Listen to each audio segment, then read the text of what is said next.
right. I've been out here for maybe 4 hours, just cleaning up these aisles. There's something about clean aisles, but I still have more to do over here, as you can see. But oh man, it's a lot of work. Just like having really tidy walkways, and you know, then we get a big rain that comes, and back out here weeding again. I think I got a pretty good head start on this. You know, before you couldn't really see much in here, and even in here it was getting pretty bad. This bed was just devastated with weeds on each side of it, so I really have to make sure I clean that up. And even before I even think about seeding this bed, you can even see there's some stuff inside here, and I've been doing that as well. So when I initially made these beds, I had the dirt piled up, and then I put the compost over the top. Well, the exposed dirt right here on the sides, that's where the weed pressure's still at. So it's just coming in from the sides, as you can see, just a line of it. And then it kind of gets a little more over there, but it's a bit much. But it's all part of this. You have to, as far as I'm concerned, having clean aisles really shows that you take pride in, you know, your garden, and just making sure you've got a good, yeah, you're just keeping on top of the weed pressure, because that could really get away from you, and it has already again, and I just have to keep trying to get on top of it and bring it back. Then I'll be golden. But I don't know. I mean, it's really hard to judge if and when, but more than likely I will have to mulch in these aisles and walkways to suppress the weed pressure. I think that's probably the only way I'm going to be able to do it. But these rains are pretty tough. They bring in a lot of water, and so it's good to have these beds higher.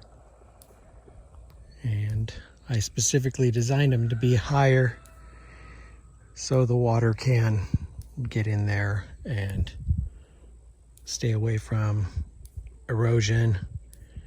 I mean, there is a little bit of erosion here and there, but it's not as bad as it could have been if everything was all kind of flat. So trying to avoid that.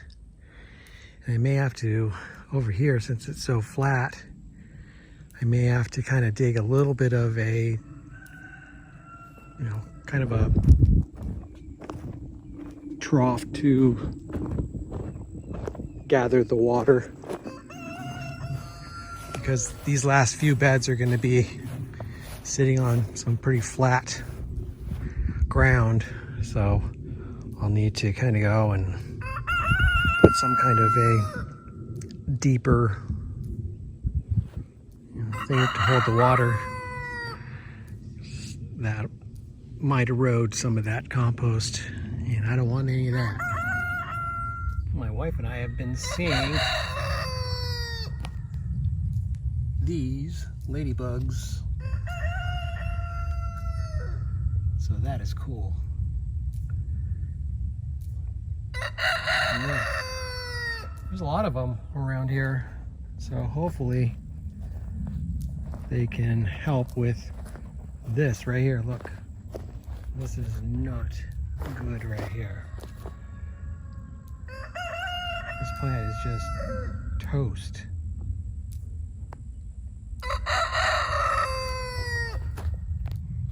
Just eaten up.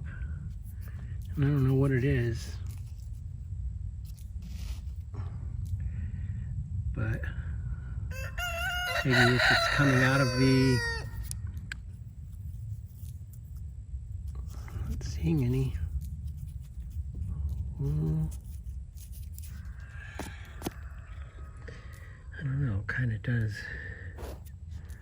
a little bit look like.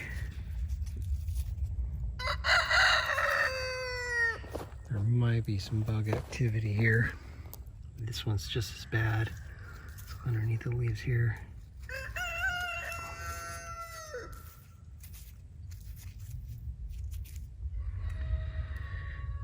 Yeah. But you can see how green it is, how bright it is, the top growth that is kind of overtaking. And so those plants look pretty healthy compared to these. Here's another one. This one, it's not really getting the chance to get those full leaves in, so I think once those come in is when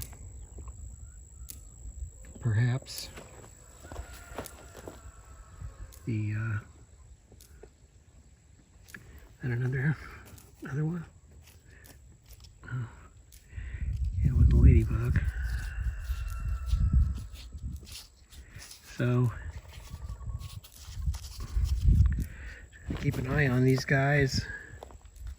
This one's all chewed up. Just don't know what it is. Let me know what you guys think. I'm gonna get in here, but you can see it's more green over here. The kale's doing better right here. The beans are doing better a little further this way. I don't know if perhaps it's, there might be shade coming in over here later on. So, gotta think about that. So these bush beans are more considered what they call a determinate type plant, where all the fruit comes in all at once, and then then it just dies off. Apparently, with the bush beans also, they do have sometimes a second fruiting towards the latter part of the summer.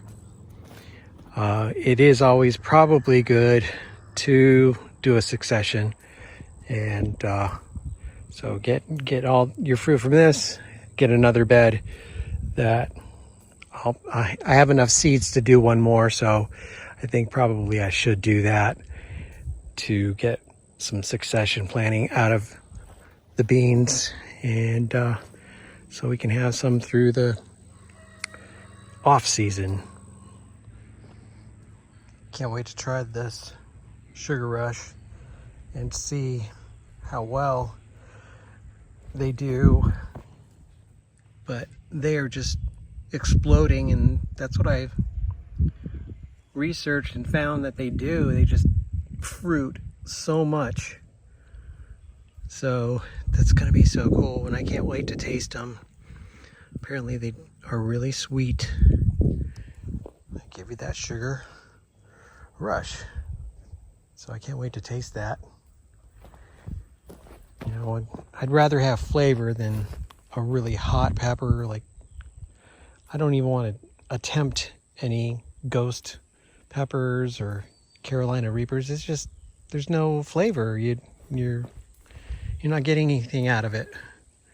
So I'll never go there. I know some people just do it just to grow them, but I like flavor and making salsas and stuff like that. Yeah, and I can honestly say I haven't really got a good slicer, so I think this climate is probably going to give us some really good tomatoes, and that is going to be awesome. We love tomatoes, and making any kind of tomato salads, just anything with tomatoes, eggs and stuff like that. So can't wait. So we've got cherries, and then we have quite a few slicers in here, so hopefully they'll do well. And we still have more in the greenhouse that I need to still mature and get in here, so should have plenty to put inside here. So tell me how you feel about having nice, clean aisles in your garden.